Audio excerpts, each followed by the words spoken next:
women, I want you to think about this afternoon. You've been here for 3 days. You've listened, you've learned, you've networked, you've interacted. Now you're going to go home.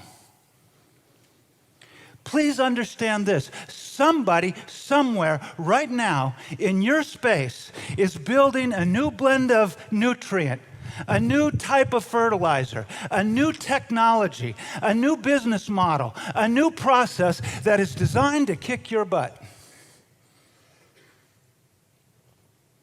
What would happen? I mean, just what if with me for a minute. What would happen if somebody in your space, in your region, where your branch exists, came up with a new blend of nutrient, or a new version, a new way of ag verdict that radically outperformed yours and cost half as much? Somebody's going to start a revolution that amazes your farmers and disrupts this space.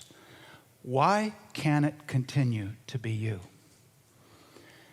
I came here today to tell you that I think it can continue to be you, but only if you are willing to accelerate innovation. John said it in his opening remarks on Monday. He said, we have got to accelerate change. Believe me, when these guys come up here and talk about this stuff, they think it through, right? Because they know they're sending a message that's going to get out into the bowels of this organization. Those aren't trite words. I got a question for you. How are you going to continue the incredible success that you've had crossing the $2 billion mark that you just crossed if you can't accelerate change? And how are you going to accelerate change if you don't continue to accelerate innovation? Think about this for just a minute, how fast the world has changed. And John, I don't know if this is what was in the back of your mind when you uttered that statement on Monday, but the world you live in and I live in, think about this. Less than 10 years ago, Facebook didn't exist. Twitter was a sound. The cloud was in the sky. 4G was a parking space. An app, for most of us, was something our kids sent to college, and Skype, for most people, was a typo.